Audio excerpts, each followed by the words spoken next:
On an ordinary Thursday evening, the kind that feels deceptively calm, we sat in the living room, the TV casting a dim glow with a reality show we barely noticed.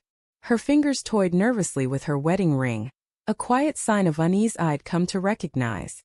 My chest tightened, sensing the weight of what was coming. "What's too much for you now?" I asked, though dread already gnawed at me. She waved a hand between us, her tone firm yet edged with sorrow. "This. The act we keep up, the growing chasm, the silence that speaks louder than we do. I don't feel like we're ourselves anymore." Her words landed softly but carried a finality that sank deep, like the last note of a song fading into silence. For months I'd seen her pulling away, her hand no longer reaching for mine during our evening strolls, her gaze fixed on her phone through meals, her responses absent-minded. I tried to close the distance with small acts. Bouquets on weekends, planned evenings she'd back out of, late-night talks that dissolved into emptiness. But I hadn't realized how far she'd drifted. Her eyes held no anger, and that cut deeper. Anger would have hinted at fire, something to hold on to. Instead, her calm was the kind that settles when someone has already decided to leave.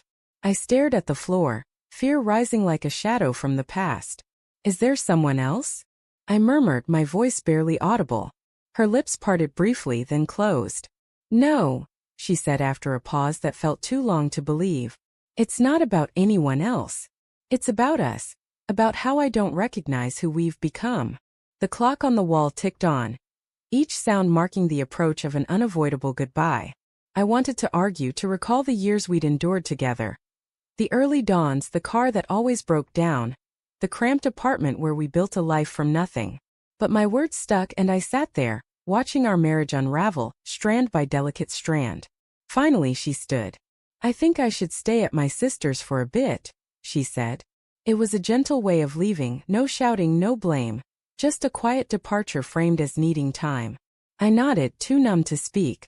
"If that's what you need," I managed to say. That night she packed.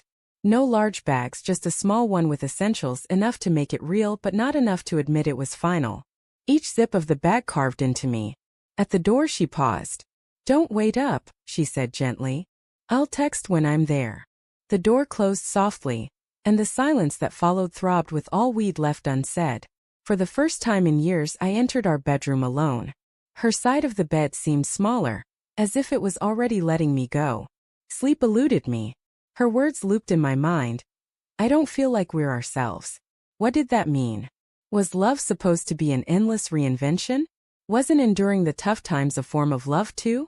By morning the apartment held the faint echo of her absence, the subtle scent of her lavender shampoo, the fading trace of her perfume, the ghost of her presence. I made coffee and sat at the kitchen table, staring at her untouched cup. My phone stayed quiet until nearly midday.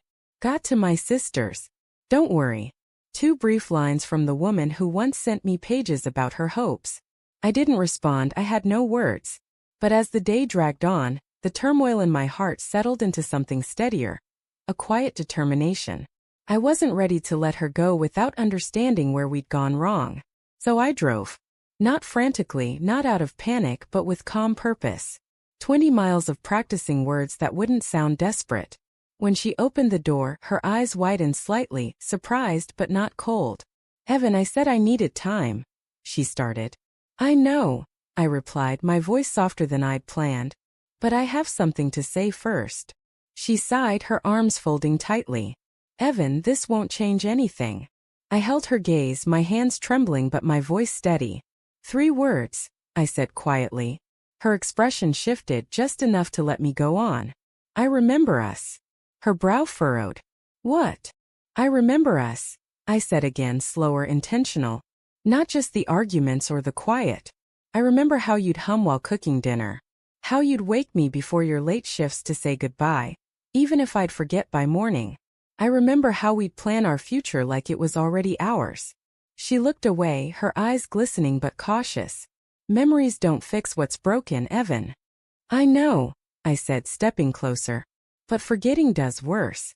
That's what we've been doing, isn't it? Letting the little moments fade, hiding them under distance and stubbornness." She stayed quiet, the air between us heavy but not yet sealed shut. It was waiting. "I'm not here to plead," I continued. If you need to go, I'll let you. But before you decide it's done, I need you to know something. You think the love's gone because it doesn't feel like before. But love isn't supposed to stay new forever. It's meant to weather the times when it feels worn. Her lip trembled and she stared at her hands. You make it sound so simple, she whispered. It's not, I said, a faint smile breaking through. It's effort. It's choosing the same person even when it's tough. I stopped showing up for you, Emma. I thought being there was enough, but you needed to feel noticed to feel like you still mattered. And I let you down there. For a long moment she didn't move. Then, barely audible, she said, You think it's just that? No, I replied. I think it's everything. But I also think it's not too late. She turned toward the window, her back to me. You really think 3 words can mend years of breaking? I paused, choosing my words with care. No. But I think they can remind you why it's worth trying again. Silence hung between us, her breathing soft and uncertain. Then she turned, her eyes shining with tears. You always do this, she said, her voice low. You say the one thing that makes it hard to turn away. I let out a small laugh, a mix of relief and weariness. That's not my aim, I said. I just want you to know we're still here, beneath all the chaos. Her eyes met mine, and for the first time in months, I saw a flicker of something familiar. Not love, not yet, but recognition, a memory stirring. Evan, she whispered, shaking her head. I don't know if I can just go back and pretend it's okay. Don't, I said quickly. Don't pretend. Start fresh. Come home, not because it's easy, but because it's real. Tears fell down her cheeks before she could stop them.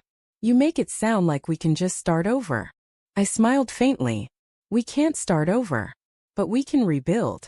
She took a step toward me, then another, until the space between us disappeared. Her forehead pressed against my chest, her shoulders shaking. For the first time in what felt like years, I wrapped my arms around her, not to hold her back but to let her breathe. We stood there silent as the world outside moved on, cars passing, birds singing. But in that small apartment time seemed to pause. Finally she pulled back, looking up at me. You remember us? She asked softly. I do, I whispered. Do you? She hesitated, her eyes searching mine. Maybe I'm beginning to. Something in me softened. Not victory, not relief, but a fragile, imperfect hope. Later we sat on the couch. The same couch where she'd told me she needed to leave. The air felt lighter, unburdened. We had no clear path, no grand promises, but we had a moment of truth, and that was more than we'd had in ages. Her hand reached for mine, cautious, her fingers fitting into place like they were meant to be there. Some things don't disappear, they wait. I'm not saying this solves everything, she said quietly. I'm not asking it to, I replied. I just want to learn how to love you again. She smiled, tears catching the light. Then maybe that's where we start. Outside, the evening light filtered through the blinds, painting soft gold across her face. For the first time in months she truly looked at me, and I felt something stir.